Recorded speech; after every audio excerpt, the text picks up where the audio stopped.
Mewing, like the Pokemon? Not exactly, no. In this case, what I'm referring to when I'm saying mewing is a technique where you keep the tongue on the roof of the mouth, you lightly close the jaw, and what this is apparently supposed to result in is a stronger jawline, better teeth, mouth structure, facial structure. Essentially, it's said to help change the look of your face completely to a more desirable shape. Could this really be the case? Well, I have actually been doing this mewing technique every day for over 100 days now.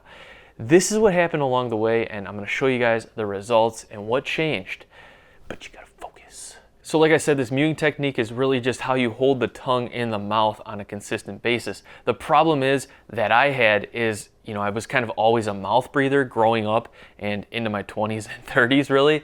So I would be walking around slack-jawed like this all the time. And then I also noticed, even at times where I was breathing through my nose, if you lifted away my lips and looked under, my jaw was still slacked and my tongue was like hanging out between my teeth, just like all the time.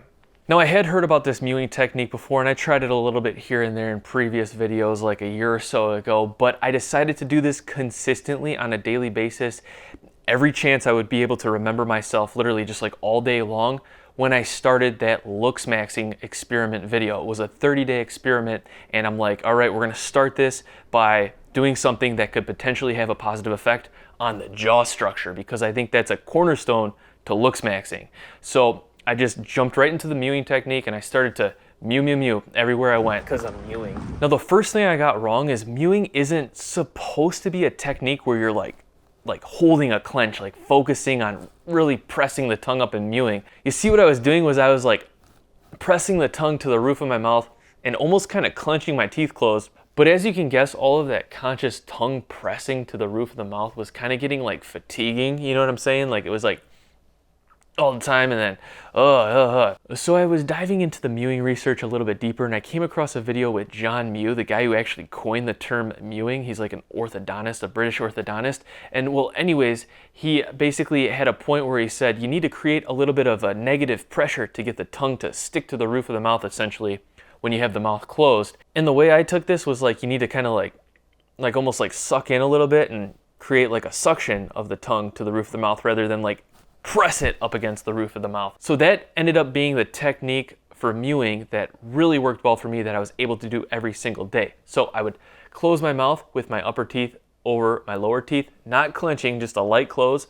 Then I would place my tongue on the roof of the mouth and then close my mouth and then make a light sucking in and it would kind of like suction cup to the roof of the mouth. Now at first, even with discovering this negative pressure technique that made it a lot easier, I still really had to be conscious about mewing because I would notice that like after an hour of not thinking about it, all of a sudden my jaw would start slacking again, my tongue would be coming out and sometimes even just hanging down like that, I'm back to mouth breathing even. So I constantly had to be like, get it back up there, you know what I'm saying? This was like for like the first 2-3 weeks, to be honest with you. Like I was just constantly like, we gotta mew, you know what I'm saying? Like I was thinking about it all the time. Also before this and for these first couple of weeks, my tongue felt big in my mouth. Like it felt big, even with the negative pressure technique and trying to keep it up on the roof of the mouth and closing the teeth. Like it just felt like my tongue was taking up so much space in there, like it wanted to come out. Mewing in the car. Now, I also did notice early on there were other times where it was harder to keep a mew even while being conscious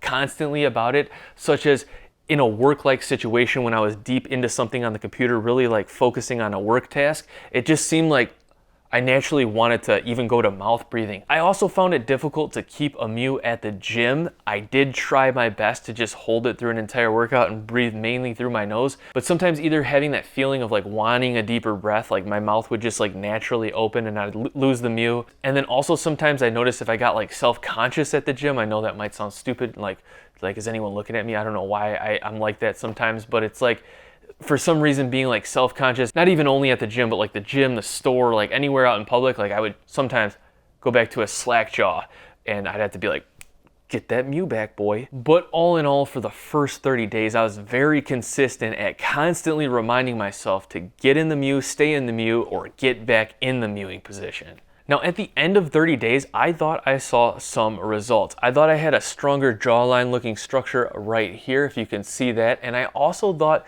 maybe we were starting to get more defined cheekbones up here. It was kind of harder to tell, but I was like, okay, it does look like there are some results. Keep in mind, however, when I did this first 30 days of mewing, I was running the looksmaxxing experiment, and I was also doing other forms of jaw training.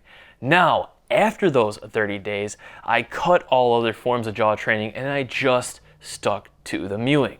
So going from 30 days now to 60 days, this is where things actually started to change for the better. Going on 60 days, it was subtle, but gradually I started to notice my tongue didn't feel as big anymore. It felt like it was more naturally just fitting and resting on the roof of my mouth and fitting between my teeth, rather than before where it just felt like so big and I was like all stuffed in there. Best way to describe it is my tongue just felt smaller. Now, I don't think my tongue actually shrunk or anything, or I don't know, but literally just felt smaller. It felt like it was fitting on the roof of my mouth better, in between my teeth better. It wasn't just like flying out all the time. I was able to be less conscious about consistently mewing, but stay consistently mewing longer. It was definitely becoming more natural feeling. Now, between days 60 and 90, I started to notice a few things regarding nose breathing. It felt like I was breathing through my nose a lot deeper and also a lot quieter. Also very interesting, between days 60 and 90, towards the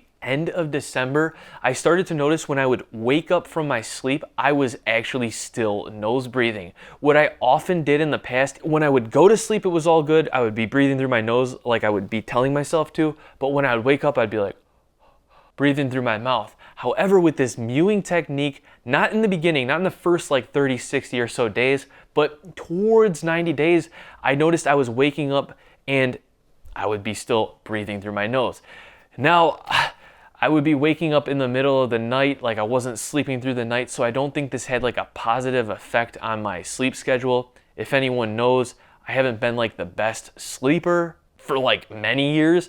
I often wake up in the middle of the night, it's hard for me to go to bed, etc., etc. But regarding nose breathing while sleeping, I noticed a significant change in the fact that I would wake up and still be breathing through my nose most of the time towards 90 days of mewing. So that was like, okay, maybe we're onto something here. Now, also, as this gradually went on to 60, 90, close to 100 days, I really do feel like my tongue feels even like smaller. It just feels like it fits perfectly in the mewing position. I have noticed that even when I am not thinking about it, I am pretty much mewing most of the time. I would say it would be like a 50-50 chance if I wasn't thinking about it between like days 60 and 90, where I would be either mewing or not, and then if I wasn't, I'd have to be like, bro, start mewing again.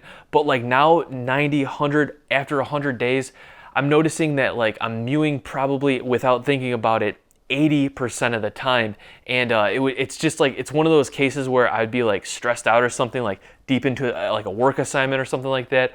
Or I don't know, in a stressful situation out in the world or whatever, where I think my jaw would start to slack again.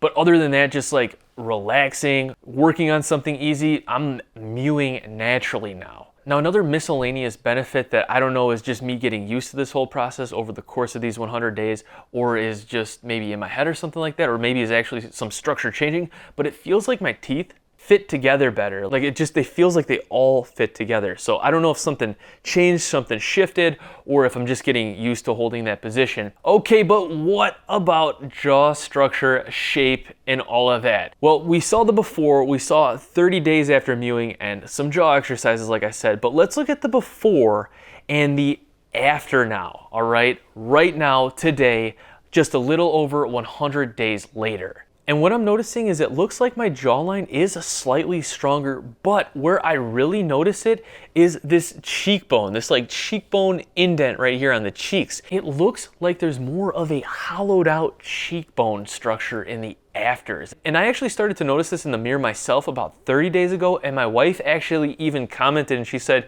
your cheekbones look like more strong, like hollowed out, like just more like masculine. And I'm like, thank you. No, I'm just kidding. I don't talk like that. When I talk, I open my mouth. Okay. And also something you should note is ever since I finished the looksmaxxing experiment after those first 30 days, I've actually been bulking, trying to gain weight. In fact, I'm about 10 pounds heavier than at the end of that. So when it comes to like fat storage and whatnot, usually I mean my face kind of puffs up a little bit, you know what I'm saying? It's just natural. And yeah, of course, it's way easier for me to get a double chin now and whatnot, and I feel like I do look a little bit more maybe like bloated or whatever. But even so, even with that, I do feel like I have like that more defined looking like cheekbone structure going on right here. And my jawline, in my opinion, compared to these before and after, does look stronger in the afters even. What do you guys think? Are you seeing the same differences in the before and after, or am I just seeing things and I'm completely out of my mind? Let me know in the comments. So yes, I do feel like I'm getting benefits from this, and the way I have been doing it, I haven't been noticing any negative effects, so I'm gonna continue to mew and see what happens from here on out. Let me know if you guys wanna see more videos on this or more like other jaw strengthening, exercising videos that I could try. I do have some other looks maxing ideas, single ones that I wanna dive into a little bit more, so stay tuned. With that being said, thank you all so much for watching this video. Thank you so much for your positive feedback. Don't forget to subscribe. I will see you all in the next video. Peace, but you gotta focus.